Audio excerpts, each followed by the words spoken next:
देखो, इस रिकॉर्डिंग को तुम कई बार सुनोगे नीट एग्जाम के पहले, और इन्हीं वे में खुद को लेकर चलना है। इससे तुम्हारे मार्क्स इंप्रूव होंगे और बहुत ज़्यादा इंपॉर्टेंट है ये कैसे तुम्हें पढ़ना है चीज़ों को। सबसे इंपॉर्टेंट चीज़ कंसिस्टेंसी के लिए आपके पास ऑलरेडी एक M3 अवेलेबल है, उससे जाओ, बस उसको फॉलो कर लिया तो हो जाएगा। हम चीज़ों को भूल जाते हैं, जोन स्विच कर लेते हो। तुम्हें काम करना ये था, हम जानबूझ के कचड़े में लगे और जिसकी वजह से हम इसको भूल गए या जोन स्विच हो गया, और फिर उस एक्साइटेड की वजह से इसमें लौट पाना मुश्किल।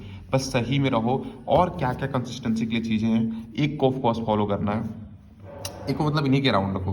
थोड़ा सा ब्रेक ले सकते हो, ब्रेक लेना गुड है। थोड़ा हॉबी को परसूज कर सकते हो। जब मन सा नहीं है तो क्वेश्चन प्रैक्टिस कर सकते हो जब लो टाइम से। और खुद से बोलना होगा, खुद से बोलना होगा कि नहीं यार ऐसे करना है, मेरे को करना है, ये क्लियर होना चाहिए तुमको। जब तुमको क्लियर होगा ना कि मेरे को करना है, then you are going to do it.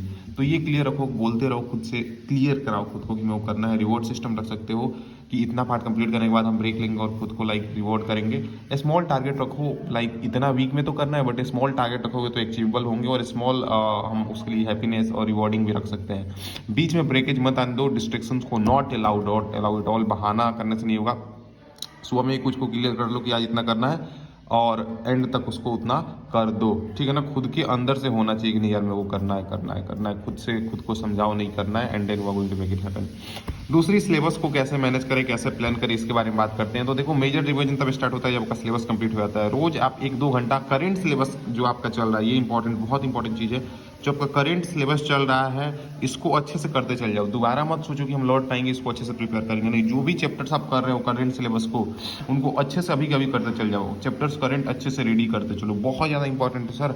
अगर अभी रेडी नहीं करोगे तो फिर बाद में उनको करना ही होगा, नहीं। इसलिए बोल रहा हूँ, अच्छे से क्वेश्चंस को रेडी करते चलो, उनके अच्छे चैप्टर को सारे रेडी करते चलो। जो अभी करंट में चल रहा है उनके इतने क्वेश्चंस प्रैक्टिस करो, और चीज़ों को कंसाइज करना बहुत ज़्यादा जरूरी है। मैं इस पर आता हूँ। सबसे पहले आप आगे देखो, रोज 1 से 2 घंटा निकाल सकते हो। जो करंट चल रहा है उसको अच्छे से प्रिपेयर तो कर ही रहे हैं, 1-2 घंटा निकाल रहे हैं प्रीवियस चीज़ों को रिवीजन करने के लिए, प्रैक्टिस करने के लिए। आप टारगेट कर सकते हो कि इस वीक में मेरे को इतना पार्ट करना है। ये सबसे बेस्ट चीज़ है जो आप कर सकते हो। इस वीक का टारगेट ले लो, इतना पार्ट मेरे को कंप्लीट करना है, इतना कर लिया। अगले वीक का टारगेट लेंगे, अकॉर्डिंगली बनाएंगे, ऐसे ऐसे करके, ठीक है ना।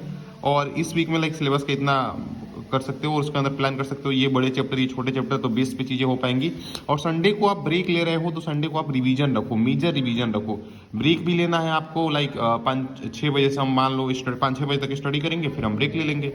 और बीच में ब्रेक ले लिए, मैंने तुमको बताया था, तुम थोड़ा सा सेल्फ केयर कर सकते हो, मूवीज भी देख सकते हो, बट मेक श्योर करो कि हम बीच में नहीं देख रहे हैं। मैंने बताया ना, हम जोन स्विच नहीं, कंप्लीशन के बाद। और संडे को आप ब्रेक वगैरह भी ले रहे हो तो ये चलेगा, ठीक है ना। 6 से 8 घंटे की स्टडी आपको संडे को भी करना है, और मॉक दे सकते हो संडे को, जो बेस्ट चीज़ कर सकते हो।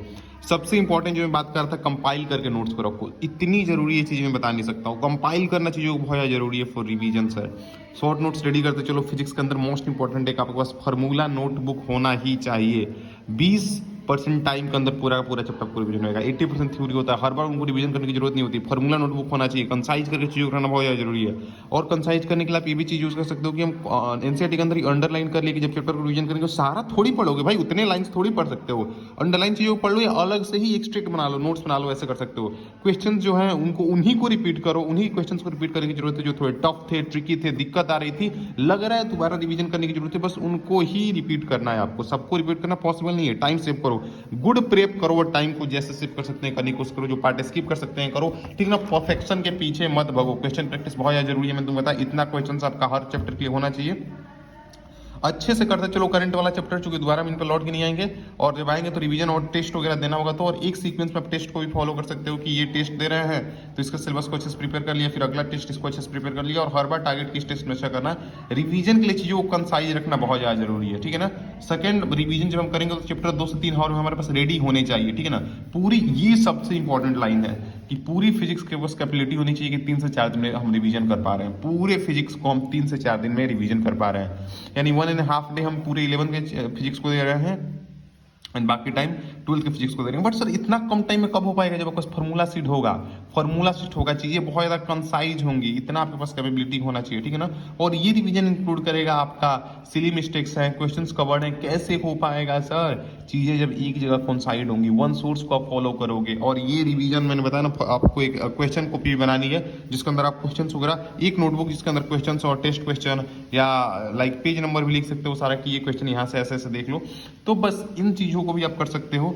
चीजें एक जगह होंगी, क्विकली आप चीजों को कर पाओगे बहुत कम समय में। सिली मिस्टेक सारी रिवाइज हो गई, सारे क्वेश्चंस रिवाइज हो गए, सब कुछ अच्छे से हो गया। करंट चैप्टर को अच्छे से करते चलो, मिलता है बाद में वही दिक्कत आएगी नहीं करोगे, इसीलिए अभी से करते चल जाओ।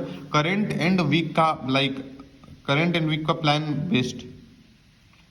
करंट को यहाँ पे बस इससे बस ये समझो कि करंट बस छोटा सा टारगेट रखो और वीक में इतना करना है, क्लियर रखो, ठीक है ना। टेस्ट देना सबसे इंपॉर्टेंट है, ठीक है ना। आगे बात करते हैं, बायो का एक्सट्रैक्ट बना सकते हो, ये सबसे अच्छी चीज़ है जो तुम करोगे।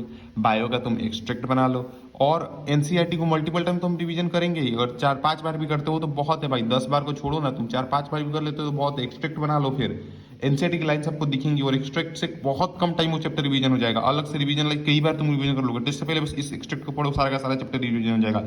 ईच टाइम मान लो 7 से 8 घंटे ईच चैप्टर को थोड़ी दे सकते हैं रिवीजन के लिए हर टाइम, नहीं पॉसिबल है भाई इतना टाइम देना। इसीलिए टाइम को सेव करो, कंसाइज रखना बहुत ज़्यादा जरूरी है। 4 जगह से नहीं पढ़ सकते हैं, कंपाइल करके रखना होगा चीज़ों को, कंपाइल करके चलो दोबारा में रिवीजन करना होगा। जो भी पढ़ रहे हैं तो कैसे करेंगे, क्लियर होना चाहिए आपको, और अकॉर्डिंगली ही मूव करो। और अगली चीज़ की 1 से 2 आवर में सबको आप सच में आपका चैप्टर रिवीजन होना चाहिए, ठीक है ना। और आप एक सोर्स को फॉलो करो फॉर रिवीजन, एक सोर्स को फॉलो करना बहुत ज़्यादा जरूरी है, चीज़ों को कंपाइल रखना बहुत ज़्यादा जरूरी है। सोर्स आपके पास लिमिटेड होने चाहिए, जो भी सोर्सेस आपके पास हैं लिमिटेड रखो उनको, बहुत लिमिटेड सोर्स, ठीक है ना। एनसीईआरटी लाइन याद से हो जानी चाहिए। लिमिटेड सिलेबस है आप भाई, नीट का लिमिटेड सिलेबस है, ठीक है ना। तो उसको रिवीजन और कैसे होगा सर, कंपाइल सोर्स रखो, पूरा अच्छे से रिवीजन हो जाएगा, प्रैक्टिस हो पाएगा अच्छे से। दिसंबर तक सिलेबस लोगों का खत्म हो रहा है, तुम क्या कर रहे हो भाई, बाकी लोग कितने सही कर रहे हैं, मॉक में मेरे मार्क्स इतने आ रहे हैं, ऐसे करना वैसे करना, और तुम मॉक दे रहे हैं बस अच्छा करेंगे हर टाइम, थोड़ा बहुत कुछ नहीं कर रहा है। अब बस चेंज करो, बस कंसिस्टेंसी लाओ, काम करो, चीज़ों को प्लान करो, करते जाओ। एक वीक में कोई इतना करना है कर लिया, फिर अगले वीक में कोई इतना करना है कर लिया, प्लान करो, ऐसे करते चल जाओ, ठीक है ना।